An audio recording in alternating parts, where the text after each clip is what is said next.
Hey guys, and welcome back to our coverage of the Sega Master System Sonic games. Today we're going to be taking a look at Sonic the Hedgehog Chaos, and this one is actually entirely unique in that it has no 16-bit counterpart. There's a Game Gear version, but fuck that noise. We're gonna play with an oddly American-looking Sonic here. You can also play as Tails, but we're not doing that. Not in this playthrough. Boo! I just prefer playing as Sonic. Also, Tails is sort of a cheat mode in this, because to my recollection, he actually automatically gets the good ending. He doesn't have to do any special stages or anything. Or finding the Chaos Emeralds even. Oh, look at this Sonic 2-esque title screen. Yeah, they do like their typography a little bit here, but... Now, you may notice my gameplay for the first few levels here is gonna look like I don't know what the fuck I'm doing, when in actuality, I don't know what the fuck I'm doing, but there's method to my madness here. In the way you get to this game's special stages is you have to collect 100 rings in the level, and then you get warped to it. So, it's not a case of, collect 50 and get to the end, like a lot of other Sonic games. You do have to just get 100 and then it automatically teleports you there. And so, if it looks like I'm going out of my way to get rings, then that's exactly what I'm doing. Okay, so they just, flat out abandoned the scavenger hunt aspect and turned it into, like you said, something similar to get 50 rings and reach the end of the level. Once you see the special stage, I think you'll agree that it's better than the Sonic 1 special stages, but Turquoise Hill, copying a bit of Emerald Hill's level design there. A little bit. After a while, all the levels that have hill in their name tend to blend together, but you can call it a different shade of green, turquoise, green and blue mix, but at the end of the day, it's, oh my god, giant rings. I believe the giant ones give you 10 each, so yeah, they're useful if you want to milk yourself lives. Did I just see the word Ray? Possibly. You see, this was signalling that Ray would be returning to the Sonic franchise, clearly, all the way back here when it got, announced before Sonic Mania even existed, of course. That sounds logical and doesn't sound insane in the slightest. Is there a kind of trigger thing you have to activate here in order to find the Chaos Emerald, or do you just have to find it within the special stage, Flame? I believe it is just a case of finding the special stage. And all the special stages do have their own little gimmicks that you find. So, yeah, it's just a case of once you're in there, do whatever it prompts you to do, really. I'm a big fan of Chaos, and I wouldn't say it's the hardest of the Master System Sonic games. Sonic 2, I think, takes that crown, if not Triple Trouble. I always found Triple Trouble a little bit tricky to deal with, especially in the getting Chaos Emeralds side of things, but we'll cover that tomorrow. Now, Chaos is just a fun little time. It's not really taxing level design or boss-wise, but it's just a nice, comfy game, and I kind of run out of nothing adjectives now. So, Flame, what was your first opinion of Sonic Chaos, mate, when you hadn't watched any playthroughs and you just played the game for the first time? I remember, quite liking it. I think the first time I played this to completion was, playing through it for this little series, so I'd only recently played 1 and 2, in recent memory sort of thing. So, this it kind of felt a bit of fresh air after, Sonic 2, which has a lot more going on and a lot more things that can get on your tits a little bit. Whereas this, there's nothing really, challenging at all about this. It's just, chill game. Some of the later levels are really quick and really easy once I've stopped having to collect rings all the time. No worries, mate, no worries. And since we're on the first stage, I may as well talk about the plot and whatnot, which actually differs between the Game Gear and Master System version. First things first, the Master System version. 1 year has passed since the 6 Chaos Emeralds were restored to South Island. With the emeralds being kept in the island's north cave, peace reigned over South Island, while Sonic and Tails kept themselves busy with loud practice runs, whatever the hell that means. One day, however, a terrible explosion rocked the island. As the animals investigated, Flicky the Bluebird, which has his own game, unrelated to Sonic, I believe, discovered the Chaos Emeralds were gone, their absence having created an imbalance which leaked chaos into the world. It's not just a fancy title, it actually makes sense gameplay-wise. To make matters worse, South Island would sink into the ocean if the emeralds were not returned. As if on cue, Robotnik arrived in his Eggmobile with the red Chaos Emerald, announcing that he would conquer the world once he got the remaining emeralds. Sonic and Tails thus set off to get the emeralds first and to save the world. Righto. Okay. Yeah, that's the story. I sort of zoned out after I heard the whole loud practice runs thing, and I just kind of pictured my own story where Sonic and Tails got loads of noise complaints because they were playing a band too late or some shit. I don't care. Well, I think practice run just means like running through levels and whatnot. But get ready, because the Game Gear one is a little bit more chaotic. Okay, go for it. The storyline takes place on South Island, the resting place of the Chaos Emeralds. While Sonic and Miles Tails Prower were gone on an adventure, Dr. Eggman managed to procure one of the Chaos Emeralds. As a result, the rest of the emeralds scattered across the island, like they're fucking Dragon Balls after you've just made a wish or something. Without the emerald's power, South Island began sinking into the sea. Hearing rumours of Eggman's plot, Sonic and Tails returned to South Island only to find it in chaos. With no time to lose, the duo rushed off to stop Eggman's plan and save the island by regaining the emeralds. This boss is fucking ridiculous, by the way. You can hit it before it even kill it even before it even gets over to you. But in a weird localization twist, in the Western releases, the story had its premise simplified. Following his twisted ideas for conquering the world, Dr. Robotnik stole the Red Chaos Emerald to create nuclear bombs and laser weapons. What? As a result, the rest of the emeralds lost their balance and flew into a parallel universe. Without the emerald's power, South Island began sinking into the ocean. Sonic and Tails thus set off to stop Dr. Robotnik and restore balance to the universe by getting the emeralds back. That was simplified? Yeah, no, that's not simple. Fucking nuclear attacks and shit. And, like, that would make more sense for Triple Trouble, actually, if you look at like what the final stage for that game's called. But nah. Interesting. This is one of my favourite, like, I guess you could call this, like, good future zones or something similar, trope-wise, but Gigalopolis zone. The music's very, herpy-derpy, higgledy-piggledy. It's just a little bit, scattershot and crazy, but it's got a lovely background.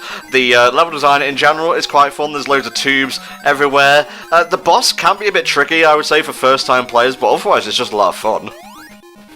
Yeah, I will say regarding the Gigalopolis sort of name that it's got going on, like in the Game Gear version, that's changed to just Gigapolis, so there's no L or anything in it. So they just sort of abbreviated that's not as it. fun. Yeah, I can't completely stumble over trying to say that one quite as easily. Oh, here's the thing I was mentioning in our Sonic 2 Master System playthrough. Yeah, this is pretty similar to how you get one of the Chaos Emeralds in that game. It is, yeah. Thankfully, this is sort of confined to a special stage here, so like they ain't making mandatory mazes. Yeah. What's the point of the invincibility power-up?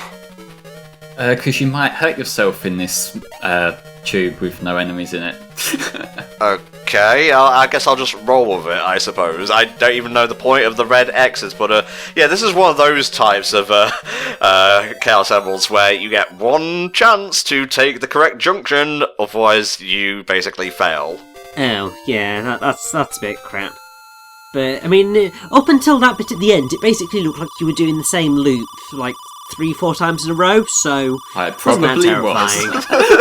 Oh, 5 Sonics, all judging us. Christ, it's bad enough when it's one of them. Like, Sonic, look at the state of your fucking franchise. You're not in a position to judge anyone. Oh, really, they should come out with Sonic Chaos 2, and at least, like, the game journalists would get on their soapboxes and say, well, you know what, they had the balls to be self-referential, even though that's basically all Sonic Boom the TV series is. Oh, they said something self-referential, how funny! Yeah, ain't it funny how the Sonic marketing keeps poking fun at how bad their games have been? Doesn't that reassure you when you're buying new things from them? Yeah. See, like, it's to a certain degree, like, I get it. You know, when you got something like, I get the Sonic 06 pokes and shit like that. Like, you know, it was like fucking 11 years ago, 12 years ago. Yeah. And like, but, you know, when you've got a situation where the promotional team, the guys whose job is to advertise shit to us, do a charity live stream where they're playing one of the company's games and just showing off all the glitches in it. That to me is like, that seems counterintuitive to what you're meant to be doing, you know? There's such a thing as, like, you know, having a sense of humour you can make self-deprecating comments, and that's fine. My issue is, and I think it may have been BoJack Horseman that said it best, it's like, you keep feeling, like, sad when you fuck up, but you don't do anything to stop it from happening again. Yeah. Well, see, that's the kind of thing. I think I'd be a lot more comfortable with it if it was just like a one-off thing, like, or maybe just that they had a couple of bad games that they occasionally made fun of. But like, when you're making fun of Sonic 06, well, not too long ago you released Rise of Lyric, which is arguably worse. Yeah. You know, like, what are you trying to show to us? You know, like, it kind of shows that you're just complacent to a certain degree. And I mean, I think the other thing is that it just shows that whole, you're aware of where things have gone wrong, so why aren't you, fixing those problems? Why are you just, complacent and letting it just stay as it is? Because you've kind of shown that you know what you could do to do better, but you're kind of refusing to do so. And, fair play, there is a complete difference between the marketing and development teams, but Oh yeah, maybe definitely. the marketing team shouldn't, be all haughty and self-referential and a bit nudge jack games of shit, but please buy them anyway if they know this? Yeah, I mean, think to a certain degree, I do kind of feel bad for like Ruby and his team in some situations, because like to a certain degree they do have to kind of be the face of the bullshit, and they have to try and damage control, like that's their job. And when you see things like that stream they did a while ago, when like the big announcement was that Sonic Mania PC was getting delayed, and to make up for it, we're giving you a free copy of Sonic 1 that you've probably got 20 versions of already. Not the Christian Whitehead version, the original, ROM of the game. Yeah, it's just literally just a ROM. But like when the marketing team had to just show up to that live stream and deliver what they've got to know that that's bullshit, but Yes. they've got to try their best to make that sound like they're doing everything they can. That's hard, but sometimes like the humour falls flat when they're doing other stuff. But So I actually work in communications, so I'm quite aware of all the stuff that kind of can happen. And a lot of the time, the comms team are the ones who are kind of just screaming to the people in charge, going, for the love of God, if you actually, just sorted stuff out, this would be a lot easier, because then all we have to do is just to kind of show people the good that we have to offer here, and that's also then going to make us work better because it's more fun for us.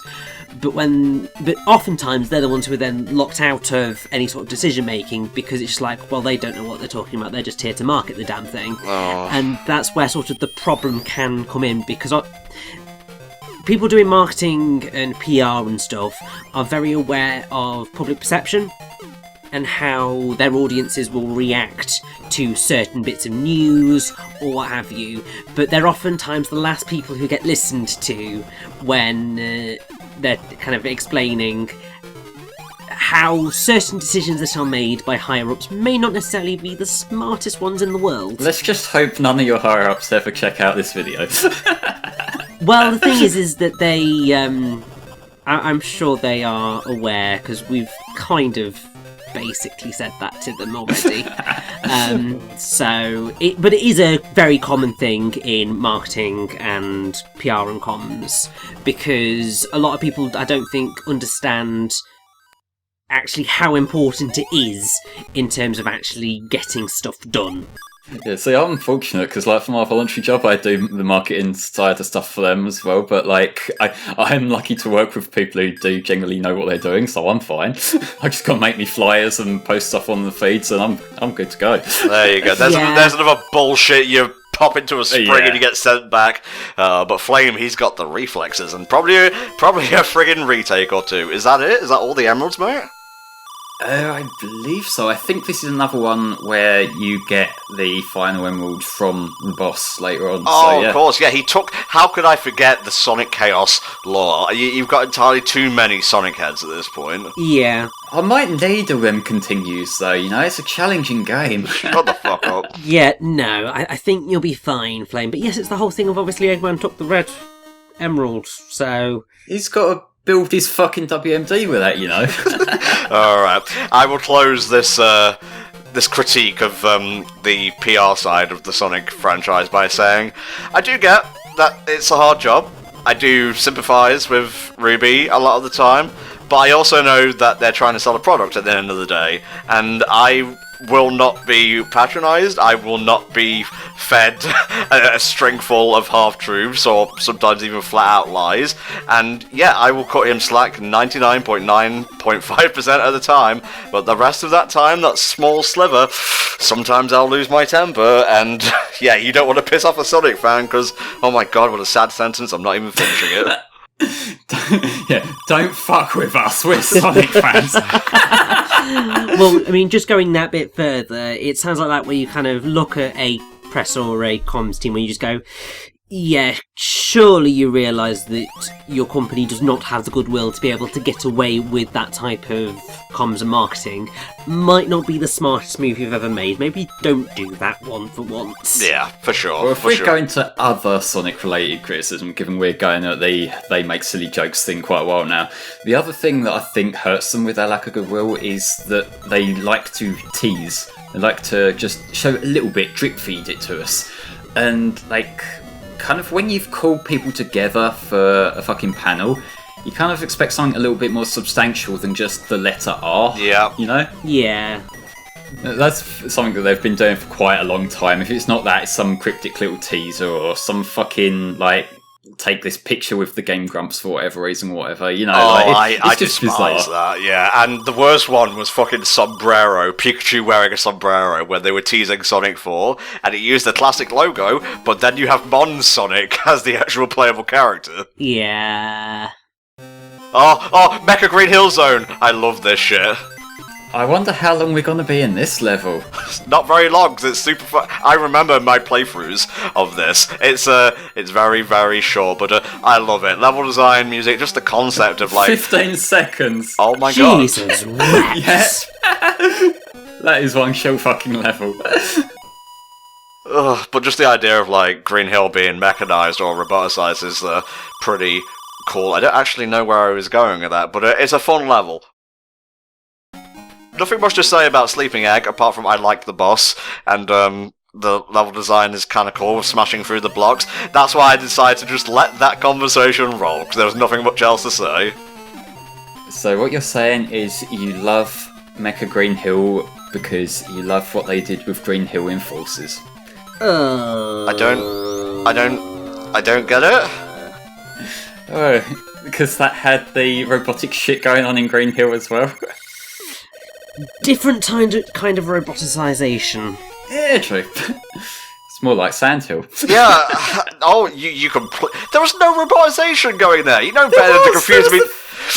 There was the fucking, like, Death Egg robots flying around and all these things. That's and you go into robots the in a pyramids. fucking environment, not...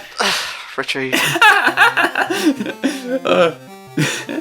We got 2 more of these games, chat. Well, Sonic's sprite looks rather cute in this game, so that's the talking point. Let's go with that. Yeah, he looks super chibi on the fucking bridges for some reason. This boss, oh, it's so easy to fall on the spikes sometimes. But it's also incredibly easy to just do this. Yeah, he doesn't stand a fucking chance. Like, as long as you remember to dive left at the end, then you're fine. Down, down. Oh, I love this game's soundtrack. It's nothing crazy, but let's see. Who composed this? Let's see. Masayuki Nagao, credited as Nago NG, and Kojiro Mikusa, credited as Mex. Oh yeah, this was the era where a lot of Japanese devs love their nicknames and whatnot. Yes, they really do, don't they? I mean, I think part of that might be because, obviously, in credits, they didn't necessarily have the character count to be able to put in their full names. So it was just like, well, let's go for a nickname, because then it's a lot shorter and it's a lot easier to kind of show it in the game. Yeah, for sure, for sure.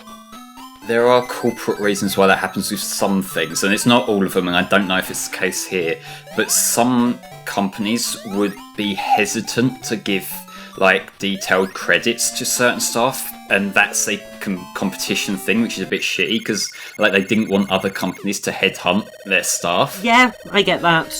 So that's sometimes when, like, you see either in games or even like in comics and things when people are using pseudonyms. Sometimes they've had pressure on them for that. Interesting. I never actually considered that, but this is the level that I kept getting confused with Aqua Lake in Sonic 2. Aqua Planet. It's there's not really much to speak of here. Again, it's Sonic Chaos's simple level design and level length. Music's okay. Look, there's the chicken sprites that were in Sonic 2. I knew they appeared in Chaos somewhere. They were going to be here somewhere. I totally need all these rings because the lives counter going off the side of the screen when I'm mid-level that's meaningless. Oh, and we just add a boost pad, so this game's clearly ruined. Yeah, ruined, destroyed. Well, no, it's only destroyed when Dimps do it, because, yeah, Sonic 4 didn't need all of those. Jesus. Yeah, Sonic 4 is kind of the overkill thing. I'm sort of mixed on it because, like, sometimes, like, I do think they inhibit the level design, like particularly in the classic sections of forces and that it kind of feels like it's cheapening what's happening, and to a certain degree it's like a crutch for how the physics are a bit shit. Yeah. Like in Dimps would often just overkill it for the sake of overkilling it, like just to automate the levels along. This is the way I don't think, they expect you to get on your first time, but it's quicker than going through all the springs, so I missed the Dimpsification in that part. There you go. And they gave you an invincibility thing at the start, so it's obviously going down the Super Mario Odyssey route of, you do this advanced technique and it will make the game a bit easier for you. Oh my god, it's a sentient, like, golf ball. I don't think golf balls are egg-shaped. No, I mean, it's a golf ball imprinted egg, I suppose, because it's got the sort of markings of a golf ball, but it's definitely an egg. That's called shading, Richie. Look at this, a boss with a Phase 2 in a Sonic game, a very early Sonic game at that. I thought it was impressive. Oh, it has the projectiles, so it was a step above the Mecha Green Hill one. I guess so, and there's only one level left now, guys. Say hello to the finale, Electric Egg Zone. This game really likes its eggs. That started off sounding metal as fun. But yes, I suppose they have to force these in all the games somewhere, don't they? Which is a bit annoying. I don't remember this one being as offensive as like some of the others, but hey, it's here. Yeah. Little lasers going back and forth, more boost pads, more rings for no reason. I guess this seems like a game aimed at younger Sonic fans. I don't know, maybe I'm just like pulling ideas out my arse there, but maybe that's why I liked it so much, because I'm not really down to clown with like super difficult games. Like Sonic 2 Master System makes me pull my hair out at times, but this I can just play through in a single sitting. Well, I think what they're doing here is they're being very liberal with rings, because if you haven't already got the Chaos Emeralds, this is like probably your last opportunity to get into a special stage. Mm. So it's kind of just giving you that final attempt at it, really. Very true, very true. I mean, I suppose because there's been a lot of rings throughout pretty much all of the other levels, so I suppose it is that whole thing of they're just giving you the opportunity of, if you didn't get a Chaos Emerald in one of the levels, you can pretty much get them in all of them at some point, so you aren't completely buggered over if you just happen to miss it in one level. Trying to think of whether Electric Egg Zone here shares any gameplay similarities with other Sonic games. That little slidey, like, egg cup thing, it kind of reminds me of the minecarts in Sonic 2, but other than that, I would say the closest comparison is it feels a little bit like Gimmick Mountain Zone in some parts.